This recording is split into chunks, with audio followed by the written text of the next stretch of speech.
প্রিয় শিক্ষার্থীরা, বাস্তব জীবনে গণিত আমার পরের ক্লাসে সবাইকে স্বাগতম। আচ্ছা দেখো, আমি আরেকটি প্রশ্ন লিখছি এখানে, একটু লক্ষ্য করো। এটি হচ্ছে একটি কলেজের 200 জন শিক্ষার্থীর মধ্যে 130 জন বনভোজনে অংশগ্রহণ করে। শতকরা কতজন শিক্ষার্থী বনভোজনে অংশগ্রহণ করে বা বনভোজনে যায়? দেখা একটা সিম্পল সূত্র আছে শিক্ষার্থীরা, এটা হচ্ছে উপস্থিতি মানে টোটাল শিক্ষার্থী, উপস্থিত শিক্ষার্থী। দেখো এখানে উপস্থিত শিক্ষার্থী কত? উপস্থিত 130 জন। যদি তোমরা ভালো করে লক্ষ্য করো, উপস্থিত হচ্ছে কতজন? 130 জন। উপরে 130 আর মোট কত? 200। শতকরা নেওয়ার জন্য 100 দিয়ে গুণ দিবা। দেখো বুঝা যায় কিনা?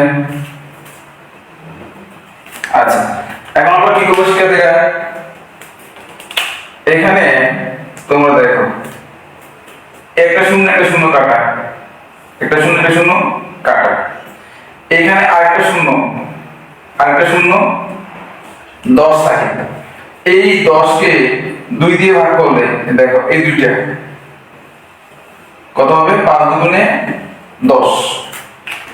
তাহলে আমি আরেকবার বলি, এই শূন্য কাটা, এই শূন্য কাটা, এখানে 10 থাকে, নিচে 2 থাকে, 5 দুগুণে 10।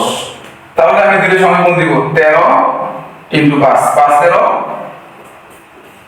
65। তাহলে 65% শিক্ষার্থী, মানে 65% শিক্ষার্থী অংশগ্রহণ করে। শিক্ষার্থীরা আরেকটা সহজ নিয়ম আমি তোমাদের বলে দিই, একদম প্রশ্ন দেখে তোমরা বলতে পারবে। দেখো এটি হচ্ছে এই যে 200 জন শিক্ষার্থী টোটাল, মানে 200 জনের মধ্যে কতজন? 130 জন। তাহলে শতকরা বের করতে হইলে তুমি 200 কে 2 দিয়ে ভাগ করলে 100 হয়ে যাবে। তাহলে 130 কে 2 দিয়ে ভাগ করলে 130 হবে 65। आंसर 65% বনভোজনে অংশগ্রহণ করে। যদি আমাকে বলি যে কতজন বনভোজনে অংশগ্রহণ করে না বা অনুপস্থিত,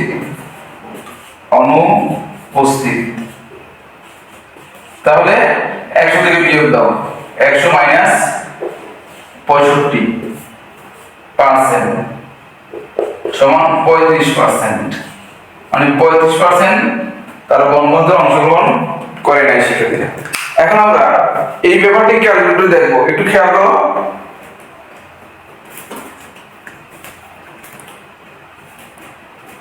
ক্যালকুলেটর স্ক্রিনের দিকে তাকাও। এই যে আমি ক্যালকুলেটর নিলাম, শিক্ষার্থীরা ক্যালকুলেটর এখানে আমি নিলাম। আচ্ছা দেখো, তাহলে আমি কি লিখবো একটু ভালো করে খেয়াল। 130 ইন্টু 100 ভাগ হচ্ছে কত? 200। এই যে 65 দেখা যায় স্ট্যান্ডার্ড। দেখো 130 ইন্টু 100 বাই হচ্ছে 200, 65।